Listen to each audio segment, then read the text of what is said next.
morning. My name is Rod McCall. I'm the Chairman of Queensland Rugby. Just want to say a few words before I hand over to Carmichael. Obviously, we're all aware of the matter that's at hand and how it was dealt with yesterday in the courts. I just wanted to say that on behalf of Queensland Rugby that 2 weeks ago this landed on us. We were disappointed, obviously. Once we were aware of the facts of the matter, it became very clear to us that we were going to support Carmichael through this with a view to keeping him in the game here at Queensland. We do that because I think basically he's a good man. He's made some serious mistakes. Certainly don't condone the behaviour, but I believe in the man. I believe in his ability to repay the faith and be a huge factor in Queensland rugby, both on and off the field going forward. Thank you. Thanks, Rod. Firstly, thank you for everyone for turning up today. It's been a difficult couple of weeks, not only for myself and my family, but for Queensland Rugby Union. I just want to, apologise, obviously, for my decisions that landed me and the club in this position. It's very disappointing. I just got to thank Jim and Rod, Queensland Rugby Union Board, for all the hard work that they've been doing for myself behind the scenes. Obviously, I can't repay the faith overnight, but I look forward to, hopefully repaying the faith over the next couple of years on the field and off the field. I'm happy with the result yesterday, but obviously, I want to put that behind me now and move forward, and obviously, get back on the field and play some footy when I can. That's what I was brought here for.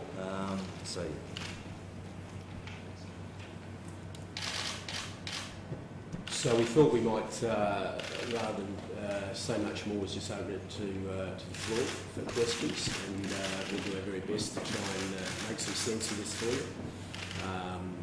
But obviously, please be cognisant that there's a lot of privacy involved in all of this. You've heard me say a number of times that the last 2 weeks have brought up a lot of complications, and we've had to make decisions based on what is a very, very complicated matter. And as an organisation, we have to determine what we believe is in the best interest of everyone that we have a responsibility to, and that also includes this young man and all of our playing groups. So we'll open it up to questions. Gentlemen, the fine, can you explain how you came to that figure of $30,000? Yes, look, first I've got to say, from a game perspective, the circumstances were unprecedented in rugby. So the integrity unit of the ARU went away and looked at anecdotal evidence, different circumstances in different games to determine what a range needed to look like, and the penalty based on what the final charge and sort of the matter yesterday, what came out of that meant that there was a prescribed penalty that was put to ourselves and Rupert. We discussed it, and to Carmichael, and we felt that based on all of that, that was a reasonable position to take. I think what's got to be said there, though, is that, as I think most people know, at that very early stage, to deal with something this way needed the full cooperation of all of those parties, including Carmichael. And from day one, when Carmichael called me to tell me the strife he was in, he was prepared to accept whatever rugby determined was his fate. Did you consider a hardship penalty as part of those discussions? I won't go into the detail. It took a long time to determine lots of different scenarios because you'd never predetermine what may happen in court. But there was lots of things discussed, and there needed to be balance across a lot of different considerations. So there wasn't any penalty that was put on the table that didn't have a deep consideration of all the facts. We looked at a range of different things. But as I said, this This came about because the integrity department at ARU's job is to look at these sorts of things and then bring the parties together and work through whether it was appropriate or not. Carmichael, did you feel the worst obviously when you first heard from the police? Did you feel the worst about your career? Yeah, look, I've been sitting in a pretty vulnerable place for the last couple of weeks, so I wouldn't lie. I don't want to lie and say that I didn't feel the worst. What I did know was, I had made a mistake that is not too uncommon these days, and it doesn't make me a bad man for it. But obviously, I'm disappointed in those decisions that I made back then and how it landed me in this position. So I'm just thankful for Jim and for Rod for backing me up. Along those lines, because it kind of in some of people's eyes, it's pretty easy. So you've been given a bit of once again, a chance to make amends, a second chance in a sense. Yeah, definitely. What would it have taken for Carmichael's contract to be torn up for him to be? But I'm not going to speculate on that. All I will say is that there could have been a number of scenarios. We, however, were aware of what the charge would be on the day for some time. We were privy to the notice of appearance. We always had an understanding of where this sat. In terms of if there had been different circumstances, of course we would have needed to look at those circumstances. So had you committed to your sanction before the court's penalty was handed out? It seemed like a fairly short time frame between that and you announcing your sanction. Well, we had a number of things that we looked at that I won't go into the detail, that there was probability in all decisions that come out of court. We had, first off, the support of Carmichael and QRU, ARU, RUPA, that a prescribed penalty based on certain things because we all believed it was in the best interest of the game. But that could have changed. But the reality was Carmichael very early allowed us to deal with this effectively and without us being unsure what we wanted to do, by saying very early, look, I fully understand that the seriousness of this, and I will work with whatever I have to work with. So that gave us at least some comfort to be able to say we can be decisive in this, and frankly that's important, I think. There was a situation, a premise involved here where, because you weren't employed by the Reds at the time, that rugby didn't have really the right to fine you $30,000, but it seems as if you've just taken out a collaborative sort of approach this whole thing has gone down, yes? Yeah, exactly, and you're right. Look, obviously the charges relate to a time where I was in contract to the Reds. I think that speaks in volumes of the character that Jim, Rod, and Queensland Rugby Union have shown for supporting me through this, because they could easily wipe their hands clean and said they want anything to do with it. And I appreciate that. Yeah, I feel in contact with you. No. Carmichael, what's your family since you? Look, they've been pretty supportive. Look, my parents had a pretty big shock when I told them what the case was. Obviously, very disappointed, but as family does, they stick by your side. And, we've all been in this vulnerable situation for the last couple of weeks, so it's been a lot of stress on everyone at home, especially my parents. So, it's going to take some time to obviously, I guess, shed this weight that we've been carrying around for a while. But we look forward to moving forward together. What was harder for you? Was it harder to go to the QRU and the Reds and the ARU, or to go to Emma and your family? Which was a harder thing for you to say, this is what happened? Look, they're all hard, but I've stressed that honesty is the best policy. And I was honest and upfront, in my mistake from the start. So I had comfort that knowing if I told the truth from the onset that, look, I'd take anything that would come my way. But thankfully, the family and obviously Queensland Rugby Union stuck by me. Carmichael, do you feel you had a drug problem, or was it just recreational? I had a drug problem. There's been a lot of discussion in the wake of the court penalty that it was quite light and that it doesn't act as a deterrent to young footballers. What's your response to that? Look, I think I'd like to respond to that first and foremost, and I've been quite public on this, that everybody that's been touched by this case, everyone that's had any visibility, is going to have a view based on their personal life experiences. And from an organisational perspective, from an anecdotal perspective, I don't think that we're ever going to satisfy people on whether it is the right penalty or the wrong penalty. But what's got to be considered is balance.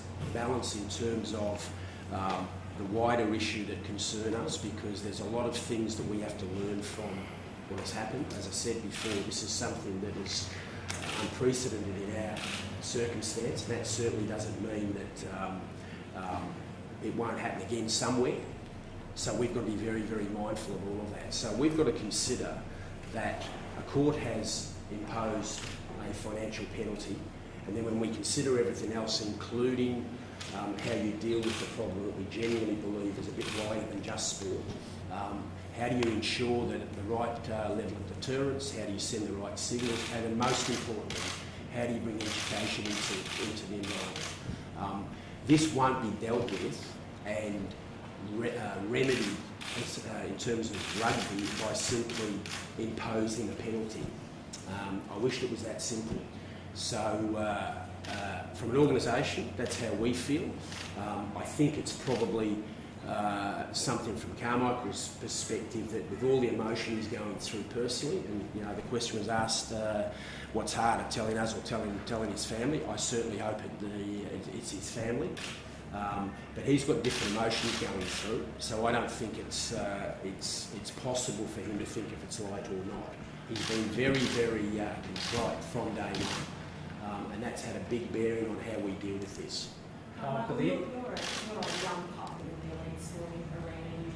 This is your third pro. You would have been through countless drug education programs. Why did you do it? Look, I probably don't want to address that right now. All I can say is that obviously mistakes were made, and you know, it was dealt with in court yesterday. The matters that were dealt with in court, those four charges, were they isolated? Your, you know, the accepted facts, the text messages, your language was very familiar. It would read to a layman looking at it that this was something you dealt with before and you knew the terminology. So were those four that you were charged with? Are they the only times you I don't have a perfect past, mate. That's all I can say.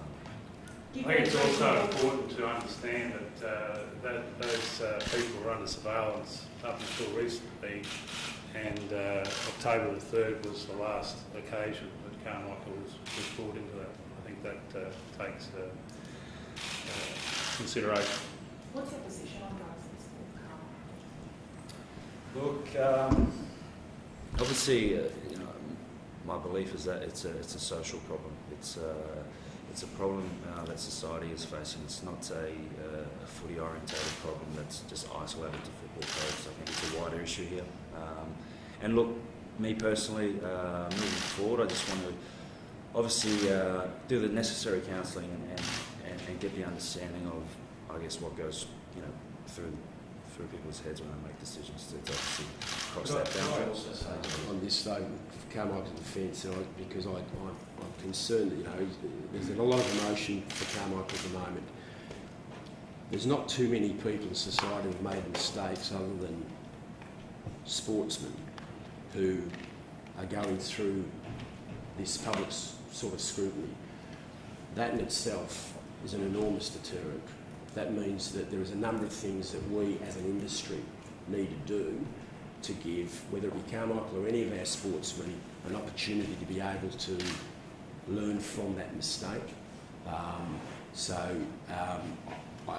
I don't think it's something he can answer today, but I certainly know what we're going through today is a life-changing experience as well. And we're very, very mindful of that. There's an enormous amount of work that we've planned to work with Carmichael, not just in terms of some of the things that need to be done to be completely satisfied that he's moving on with his life, but also the way he needs to repay, in our case, which is all we've got responsibility for, our game, our code, our fan base, our children, our communities, our compatriots that work with us. it's a very difficult day. There's a lot of stuff to come moving forward that we have to deal with, but we are very confident that as an organisation, from Carmichael's perspective, when people look back on this, they'll say, you know what, that was a defining moment where rugby and Carmichael have been able to do something significant to make this better. Do you think it's reasonable, Carmichael, for fans and rugby fans to expect their athletes to abstain? Or I'm asking that because there's been such a wide reaction to, you know, drug use in the community and in sport. Again, and I don't want it to sound like Carmichael doesn't want to answer these things, but he's quite emotional about all this. I mean, I think people understand that he's distressed about this situation. George, it's a good question. I don't know the answer, but I don't think that it's a simple solution. I think it's fair and reasonable for the public to expect that, but societal trends will probably dictate that it's unreasonable. No one's perfect. I'd expect my lawyer, my doctor, my teachers to abstain, but I can't guarantee that happens. Sports stars are put up on a pedestal, they're paid well, and the public eye and the perception is heavy that they should be beyond reproach. Unfortunately, that's pretty hard to accommodate. Carmichael, you say you don't have a perfect past. You're admitting that you've encountered and done cocaine previously. I don't have a perfect pass, that's all I can say.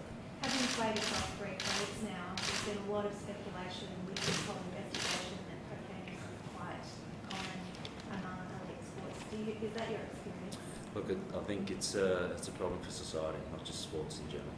Kim, you were talking about just earlier that Carmichael was competitive for reasons like that. This happened prior to him starting. I mean, surely Carmichael, what he did in the past before he comes to the Reds, hung out the drive for something that happened well before you guys are now being fined and paying for it. Do you think that's fair? To him or to us? To both. Look, I think as an industry and as an organisation, whether it was during our time, Carmichael was a young man that is now part of our game. We have a responsibility, we feel a deep responsibility to whoever is on our list, but more importantly, if we don't deal with this effectively in our game, then we haven't learned anything for our game. So it is very important that we deal with this. Very, very important. Whether it's a matter of time, it is a month the other side. It is our responsibility now to deal with this issue. Carmichael, as you said here this morning, who are you most sorry for? Oh, everyone involved, mate. Family, obviously the fans, disappointed that I've let the fans down, Queensland Rugby Union. There's a lot of people that I've let down, so I'm disappointed. You feel you're lucky? I guess in a way, yeah. But I'm thankful. I'm also thankful because, as Jim said, this is an opportunity for me to move forward and obviously learn from my mistakes and address some things. So. Carmichael, based on that, is there a feeling of relief in your head that you're able to be honest and tackle some of these dark parts to your life? Yeah, definitely. Carmichael, how will you ensure that younger teammates don't make the same mistakes that you did? Look, I'm going to do the counselling and understand, I guess, my position first, and then hopefully moving forward, if I can help, younger players or younger people for that matter. Hopefully that will be the case. And also it'll be an administrator's job as well to take a lesson from this. And I believe that Carmichael thought he was able to do that behaviour like that. We're going to make it very clear to our people in the game of rugby that they are not able to act like that. Do you think counselling is something that you guys will have input in on? For want of a better term, a box that has to be ticked? No, look, it really isn't a box to be ticked. Yeah, it's a good question. The things we're looking at Carmichael will be assessed independently. We think it's important. The game thinks that's important, so that we understand some things, and then there'll be a program that'll be specific to how we see that. And then, of course, Carmichael will work with us to be able to demonstrate to our wider communities what this has really meant. We also, as Queensland Rugby, have programs and the likes where we're in communities where we work with different types of communities, and we will modify some of our own program and communications out there to make this from an awareness perspective an even stronger focus. Rugby has a really broad fan base, from older conservative people to young fans who just want to attract. How do you balance trying to be realistic about the issue of recreation drugs and illicit drugs, and not alienating sections of the fan base? Well, I think we have been quite open and honest about it in dealing with this. As Jim's mentioned, every single person who's involved will have a different view on things with their own life experience and past experience. We've tried to handle this in a way that we feel is balanced, sends a message both to Carmichael, the rest of the team, and hopefully professional rugby players in Australia, but also with, I believe, a lot of mitigating factors. It's come from another sport, wasn't under our control, so we've dealt with it as best we can. I don't expect to please everyone with those decisions, but we will work forward, and as Jim has said, we'll work forward to sort of bring those people back on board through Carmichael's actions, both on and off the field, and the way we deal with it going forward. Jim, you mentioned that Carmichael was quite open and honest with these particular charges. In those discussions, did you ask him if these were isolated and whether or not he had any other encounters prior to these particular charges? But without being clear, I'm very strong on that. There is some conversations, there's different things going on, there's things that are private and confidential to Carmichael. All I can say is we are very comfortable with the decision we've made around Carmichael, and a lot of that has got to do with conversations directly with Carmichael. But there's a number of things that people want to ask, I'm sure, that I just believe don't sit in our domain to talk publicly about. So, but I'm confident that we're backing the right young man. Carmichael, has it gone through your head that your selection prospects for a Rugby World Cup have been severely compromised by this, and you understand perhaps reticence down the track, even what you do on the field might not be good enough? Possibly, yeah. I've obviously taken a lot of things into account over the last couple of weeks, and that's one of them. But again, that hasn't been a focus over the last week or two. Focus has been obviously dealing with court yesterday, and what we're focusing on is, I guess, the next phase in this process. Did you think you played? Jim, sorry, just on that, Jim. Just from a technical perspective, I think it's testament to. I think the answer is that ARU, RUPA, and QRU have worked very closely together. I think that's testament to that the ARU still regard Carmichael as important to rugby.